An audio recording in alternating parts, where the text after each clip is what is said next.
I'm going to talk about data and service, and it may be funny to sort of think about me. I'm a designer. I'm not, in fact, I'm also a researcher.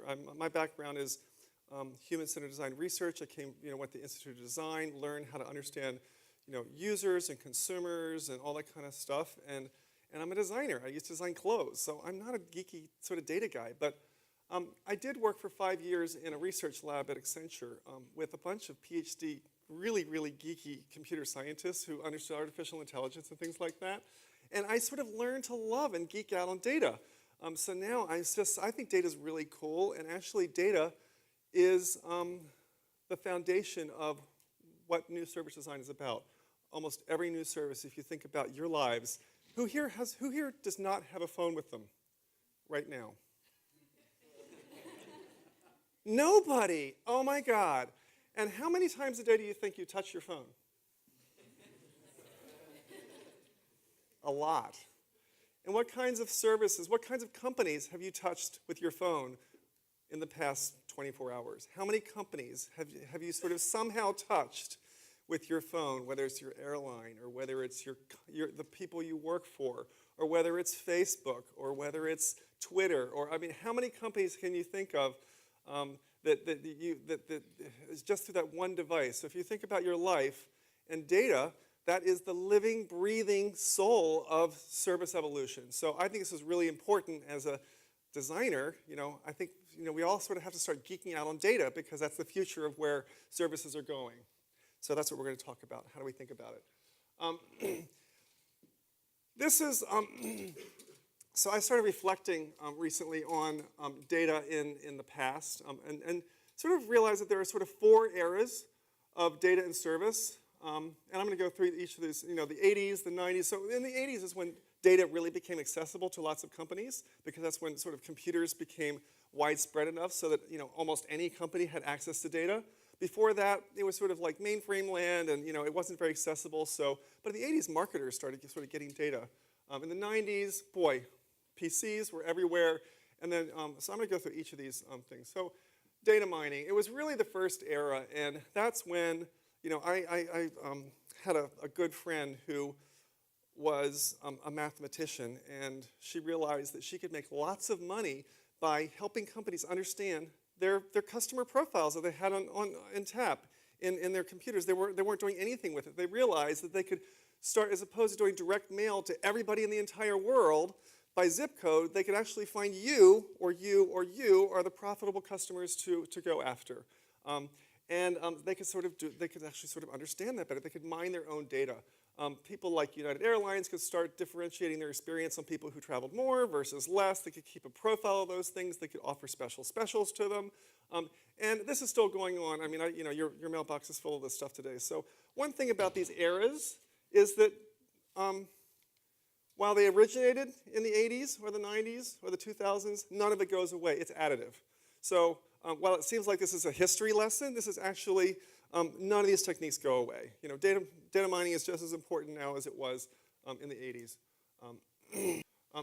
Era 2, the 1990s. This is, and these are old examples, but they're really telling. I mean, Amazon almost invented the idea of pattern recognition, and I think that's what's so powerful about it. So, and the first time I experienced it, when I actually made a really good guess about what book that I might want to consider because other people that bought this, that simple pattern recognition is very, very powerful. Netflix was amazing. They completely changed the blockbuster model. So Netflix was successful not because they had a really cool, they're successful because they had this great thing where there's no time, you could keep a CD as long as you wanted. The brilliant thing about Netflix is they found a way through pattern recognition to sell not the top 10% of their collection. Blockbuster was terrific at selling the top titles. Most of Blockbuster's collection never got rented at all. Netflix, through pattern recognition, enabled people to say, hey, if you rented this, you might try this. And they were helping encourage people to rent the bottom 90% of the collection. In fact, the bottom 10% of the collection. It was brilliant. So all of a sudden, they had a way to encourage people to rent the movies that nobody would normally rent because they had pattern recognition. So that's what made them profitable, because they could actually use the pattern recognition to offer a service, which is, hey, this really movie you've never heard of before is actually pretty good for you. It's a great fit for you. So that pattern recognition is there all the time. And again, this is not gone either. How many people have shopped on boutiques.com or something like that? Yeah, so one person. So boutique.com, if you see something you like, I like this, this white blouse. And they will go and find a lot of white blouses that look like that white blouse at all different price points. And they're using a different kind of pattern recognition. They're using image recognition as a way to find and identify new things. So, pattern recognition has grown up since Amazon's day into using things like really smart image technology and image recognition technology to help do things, to help put people together. It's using like where people spent time as a way to sort of different kinds of pattern recognition. So it's grown up, but it's still the same basic idea where we're connecting the dots between this and this through some kind of similarity that, of pattern recognition. The third era, which is the 2000s.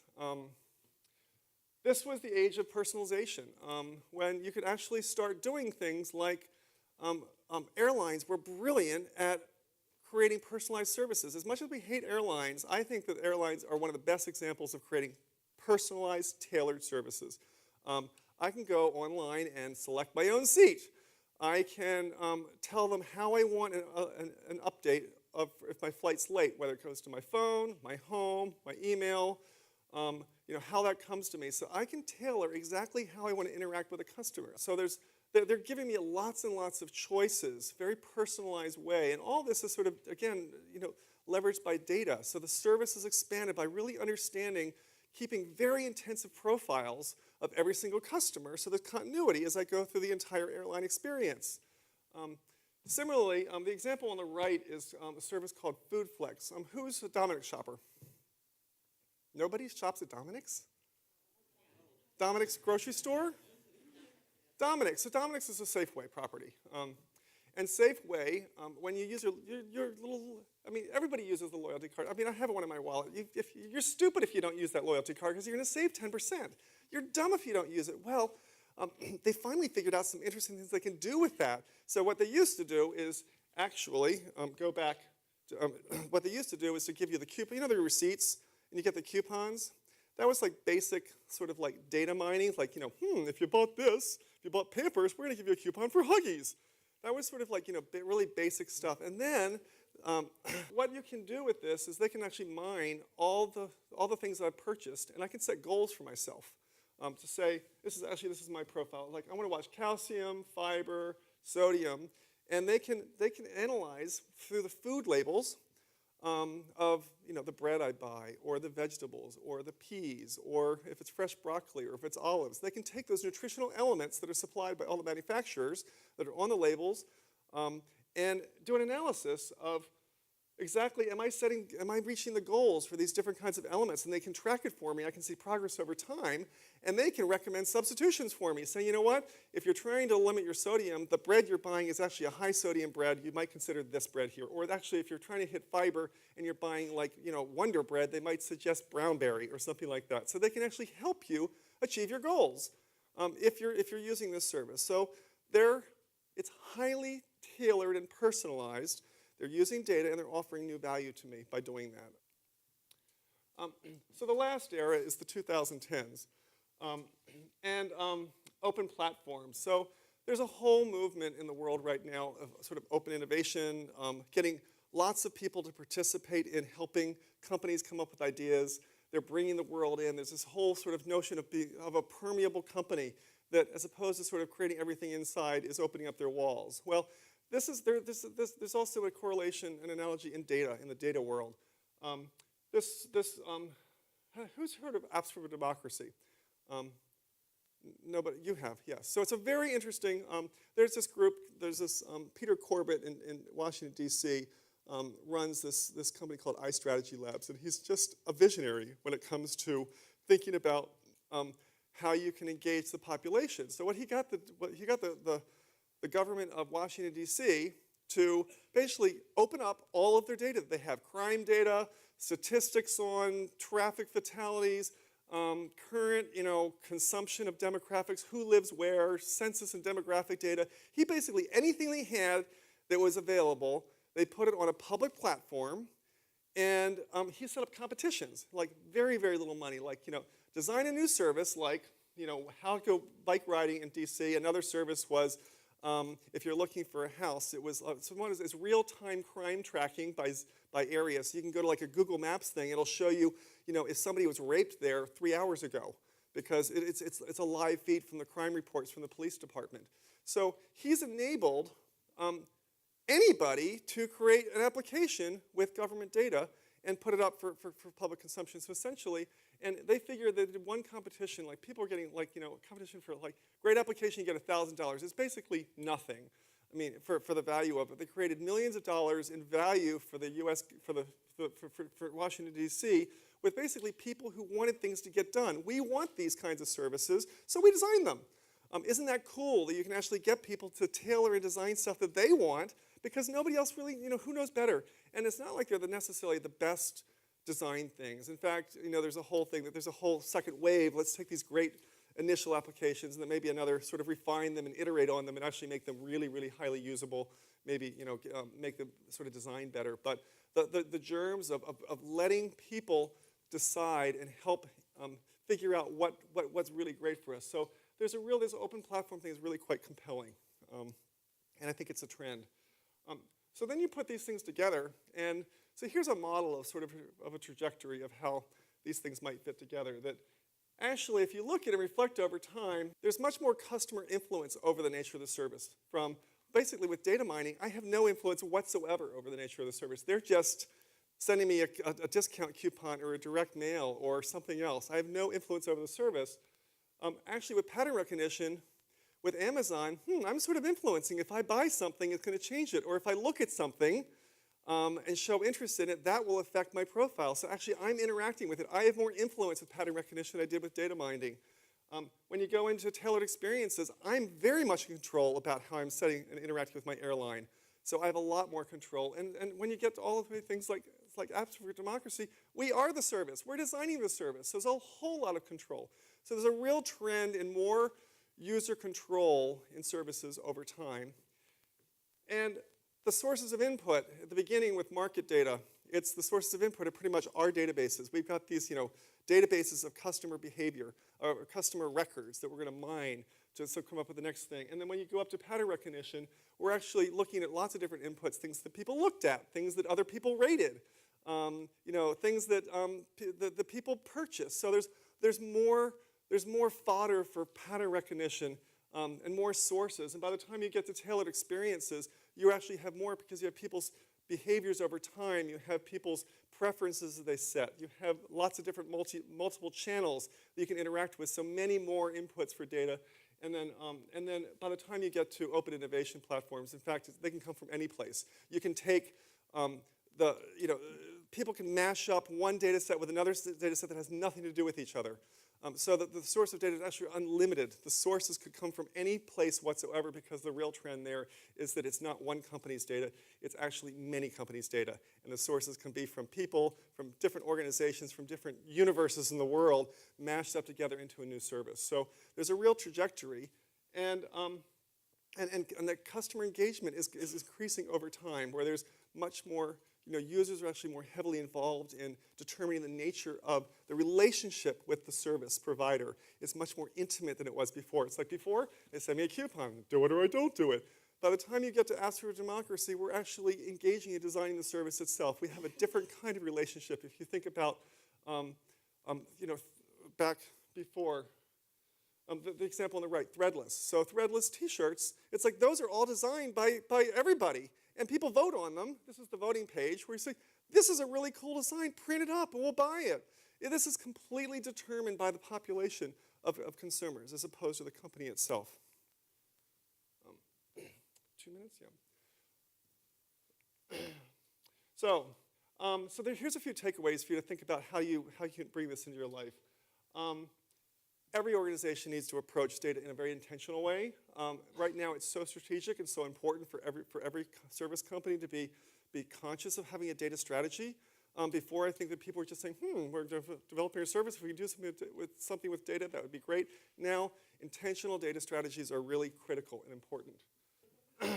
So think about what you can capture. Everything from people, everything, emotions, or relationships, or status, or colors or materials. I mean, there's all different kinds of things you can imagine capturing that could be useful. It could be garbage, but it could be useful for a service. So thinking about what might be there that could be something that would be really applicable to my service. Think about the kinds of technology that can be used. There's an awful lot of stuff right now with sensors that can capture all kinds of stuff in real time all the time. And actually almost a lot of things that we're touching on a regular basis. I just read this morning in the New York Times that somebody sued their phone company to just, they're sort of a privacy person, and they said, you know what, I want to know how many times you've actually taken a read on where I am. And it turns out over a 3-month period that the phone company had a record of 30,000 instances of location for this person that he didn't know about. So the phone companies actually, if they want to, and they do, are capturing exactly where you are all the time and putting them in, because it's so cheap to store data. They're just storing it. But anyway, the point is, there's lots of different kinds of sensors out there and lots of different ways to capture things. This leads to the next question of, this is sort of the big brother is watching, is that actually as designers we have to be, I think that we have more responsibility than ever in this age to be ethical and responsible and lead the way, because I think there's an awful lot of misuse that can happen. Our phone company having 35,000 geolocations of where I've been and what I'm doing and who I've talked to is actually quite dangerous if it's not used ethically. So we are the community of people that need to think about how to set policy, how to be ethical about it, how we create sort of guidelines for transparency of what's being captured and why and how and what it's being used for. We need to drive this agenda of ethics because no one else is going to do it. So we have to drive the ethics. So it's really important. So I think that as we go into this age more and more, conscious, I think this is going to be one of the biggest issues in policy in the next few years is how is data being used and who owns it and what's being done with it. So I think we should be leading the way in this community. Don't underestimate design. I think that something like Nike Plus would have failed if it wasn't a gorgeous thing to work with and use. I mean, when you go into Nike Plus and see your charts over time, it's like it's beautiful to see the way it uploads and stuff like that. It's a gorgeous thing. It's beautifully designed.